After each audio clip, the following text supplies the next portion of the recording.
Hola amigos, sean bienvenidos a un nuevo video.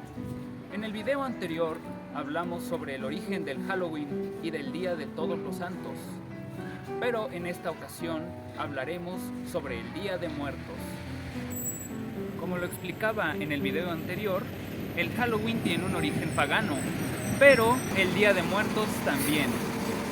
Pues verán, todo se remonta hasta la era prehispánica, puesto que en aquellos años los pobladores del actual México eran ciertas civilizaciones y una de ellas era la civilización azteca.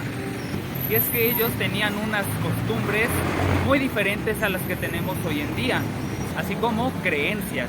Sí, pues ellos tenían otra religión completamente diferente a las religiones que predominan hoy en día.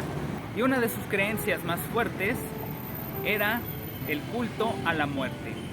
Sí, no era precisamente adorar que alguien muriera porque sí, simplemente es que ellos tenían la creencia de que cuando uno moría se iba a determinados lugares. El proceso era más o menos así. Cuando una persona moría, la enterraban, pues tenían la creencia de que la deidad Tlaltecutli, que era deidad de la tierra, devoraba ese cuerpo y así era como separaba cuerpo y alma. Y solamente así era como el alma se iba al lugar donde estaba destinada a ir.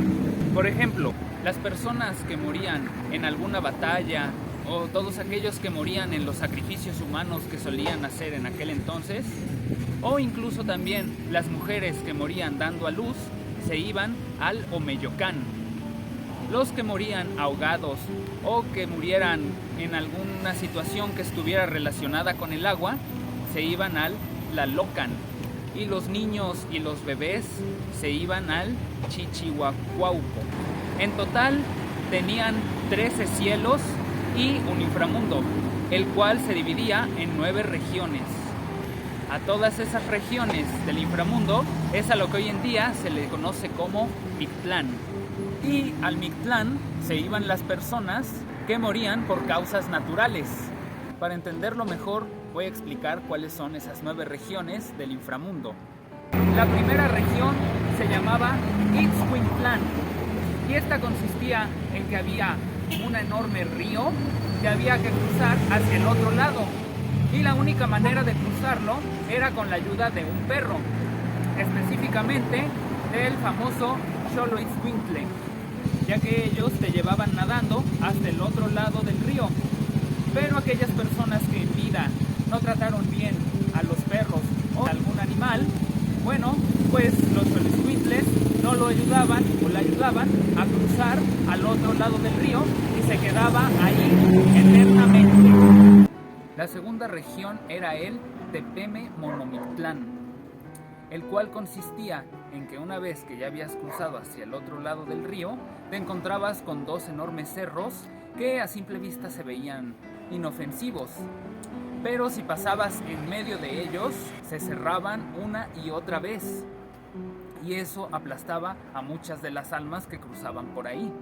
Entonces tenías que calcular bien el momento en el que ibas a cruzar para no quedar aplastado en medio de esos 2 cerros. Después pasabas a una región llamada Ixtepetl, en la cual tenías que cruzar por una montaña, la cual se veía muy brillante y muchos pensarían que era nieve, aunque en realidad esa montaña estaba hecha de obsidiana y los que pasaban por ahí terminaban cortados, pues ese era el objetivo de esa región, ir cortando tu cuerpo. Después llegabas al Zehueloyan, en el cual también había montañas, nada más que aquí sí había mucha nieve y mucho viento. Había viento muy fuerte que sentías como si te tirara y era un frío insoportable. Y también se dice que ahí te terminaban de cortar el cuerpo. Después llegabas al Pancuetlacaloyan, el cual era un lugar desértico con mucho viento.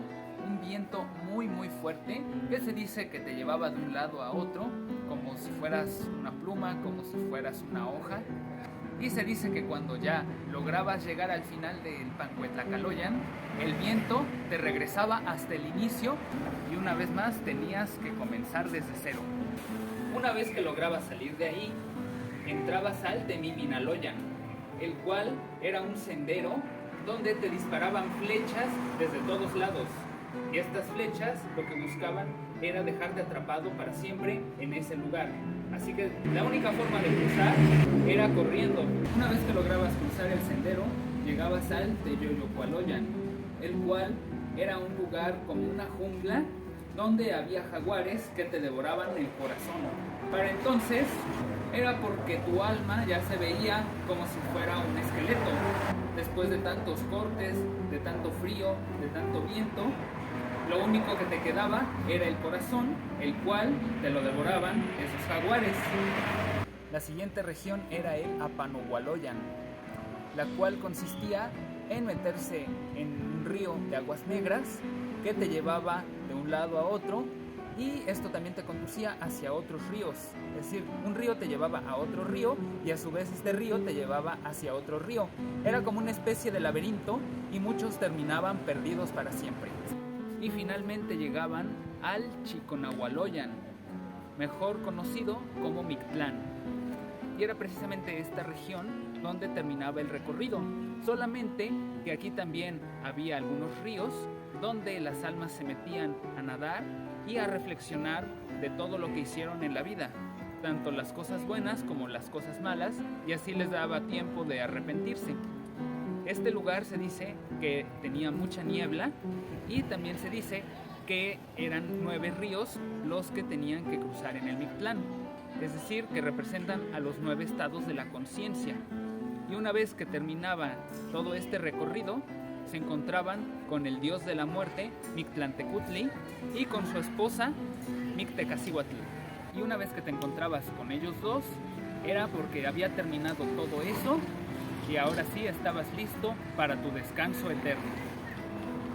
En total, se dice que todo este recorrido duraba aproximadamente 4 años. Sí, durante 4 años se creía que las almas no descansaban en paz hasta llegar al Mictlán. Pero los aztecas tenían la creencia de que si enterraban a sus muertos con determinados objetos, estos objetos los acompañarían en la otra vida a través de este camino para llegar al Mictlán. Es decir, que si los enterraban con abrigos o con algo que los cubriera del frío, era precisamente para las regiones montañosas donde estaba la nieve y el viento. O también podían darles armas para que les ayudaran tal vez a librarse de las flechas que les disparaban, o para cualquier otra cosa. Incluso también tenían la creencia de que si los enterraban con alimentos, estos alimentos les servirían para esos 4 años de camino hasta llegar a su descanso eterno. Otra creencia que tenían los aztecas era que si su familiar era un noble o era un gran guerrero, lo que hacían durante esos 4 años era sacrificar a los sirvientes del difunto. Todo esto suena muy interesante, incluso pienso yo que sería muy bueno que alguien hiciera una película. Creo que sería realmente un éxito. Bueno, más o menos en eso consistía la creencia de los aztecas. Y durante la conquista, cuando los españoles llegan y se encuentran con todo esto, ellos piensan que es algo malo, pues lo consideraban un culto a la muerte y también por tanto sacrificio humano que se hacía. En ese aspecto es donde siento que se parece mucho al Samaín. Pero bueno, regresando a esto, los españoles intentan eliminar todas estas creencias de la muerte, pero les cuesta mucho trabajo. Así que lo que empiezan a hacer es combinarlo con elementos de la nueva religión que traían al Nuevo Mundo, es decir, el cristianismo. Y es a partir de todo esto cómo surge el Día de Muertos. ¿Y por qué se celebra el 2 de noviembre?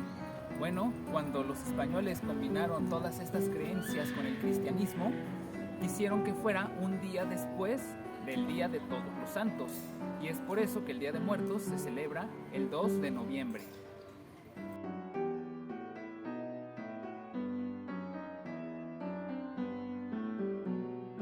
Todas estas tradiciones que se combinaron es lo que nos da el Día de Muertos. Aunque con el tiempo fue evolucionando y poco a poco se le fueron agregando diferentes elementos a esta bonita tradición. Por ejemplo, comenzó a decirse que nuestros seres queridos volvían desde el más allá y casi siempre se dice que es en la noche del 2 de noviembre, pero algunas personas y dependiendo de algunas regiones dicen que regresan unos días antes. Por ejemplo, algunos piensan que el 27 de octubre regresan las mascotas. También hay algunos que dicen que el 28 de octubre regresan aquellas personas que tuvieron una muerte repentina o que murieron de alguna manera violenta o en algún accidente. El 29 de octubre se dice que regresan los que murieron ahogados o en algo que estuviera relacionado con el agua. El 30 de octubre se dice que regresan los huérfanos, los delincuentes y todo aquel que no tiene a nadie en este mundo que lo recuerde. El 31 de octubre es cuando se dice que regresan los que están en el limbo, es decir, aquellos que no fueron bautizados. El 1 de noviembre se dice que regresan los niños y el 2 de noviembre todos los demás, es decir, los que murieron por causas naturales. Otra cosa que también fue evolucionando con el paso del tiempo fueron los altares, ya que como sabemos, en la era prehispánica ponían altares dirigidos a sus deidades, en este caso a Mictlantecutli, dios de la muerte.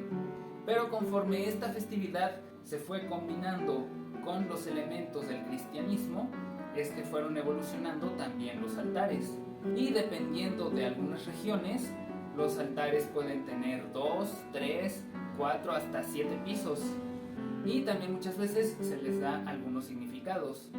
Por ejemplo, a los que son de 3 niveles, como podría ser este, se dice que los 3 niveles representan al inframundo, a la tierra y al cielo. Y ahora vamos a hablar sobre los elementos que puede tener un altar. Uno de ellos son los manteles. Los manteles no importa mucho de qué color sean, aunque casi siempre son blancos, como en este caso. Y los manteles, además de servir como adorno, también sirven pues para mantener limpio lo que es la mesa o bien la base de todo lo que es el altar. Hay algunos altares en los que ponen cruces.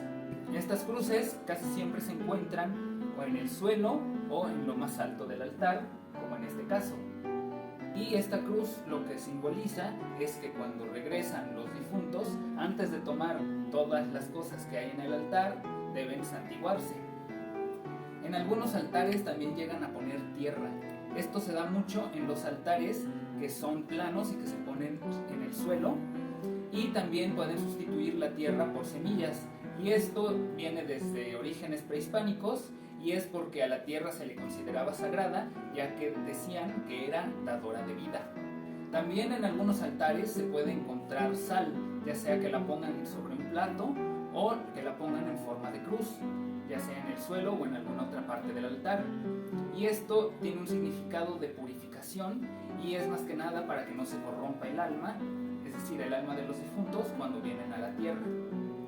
Existen también algunos altares en donde ponen petates, y esto es para que los difuntos descansen un rato, o también les puede servir como mantel o bien para llevarse ahí sus cosas de regreso a de donde ellos vienen.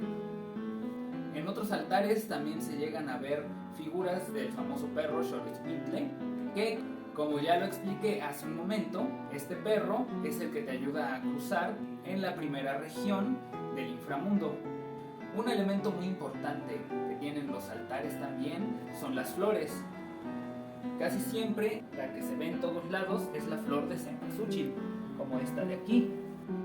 Aunque también se pueden encontrar otro tipo de flores como la terciopelo, entre otras. Y esto es un símbolo de vida, además de que ayudan a guiar a los difuntos para que lleguen al altar. También tenemos los arcos, como este de aquí, los cuales simbolizan las puertas hacia el inframundo o bien hacia el Mictlán. El papel picado viene desde la era prehispánica. Sí, pues los aztecas utilizaban otro tipo de papel llamado papel amate, en el cual escribían sus códices y lo ofrecían como tributo a sus dioses. En este caso, lo hacían específicamente a Mictlantecutli.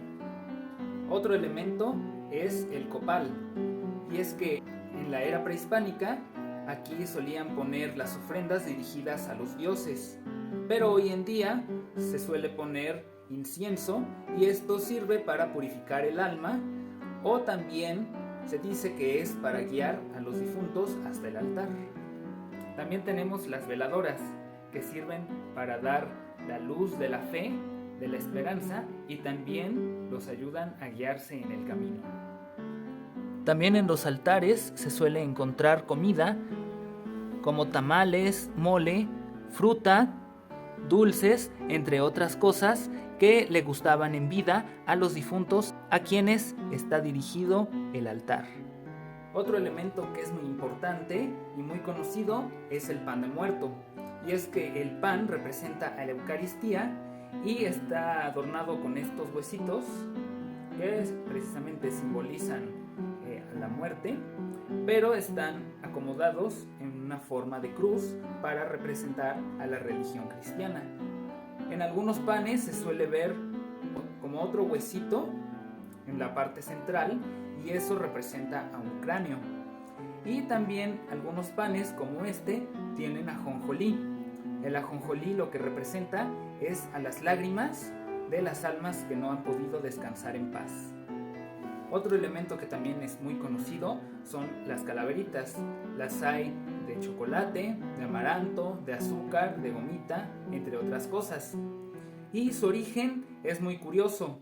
Verán, desde la época prehispánica, los aztecas utilizaban cráneos humanos de las personas que sacrificaban para ponerlos en los altares que estaban dirigidos a Mictlantecutli. Ponían varios cráneos, los apilaban y era como una ofrenda hacia este dios de la muerte. Pero cuando llegan los españoles, descubren esto e intentan eliminarlo. Así que entre las cosas que también trajeron los españoles estaban unos dulces llamados alfeñiques, los cuales eran de azúcar. Y los indígenas de aquel entonces aprendieron a elaborarlos, pero los hicieron con la forma de una calavera para sustituir a los verdaderos cráneos humanos. Y de ahí es de donde viene la costumbre de poner calaveritas en los altares.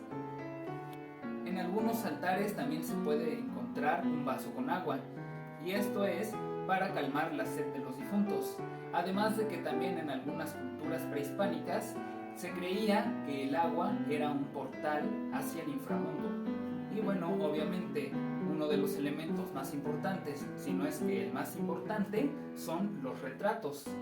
Y los retratos son precisamente aquellas personas a quienes están dirigidas las cosas que se ponen en el altar. Y por último, también se pueden llegar a encontrar otros elementos.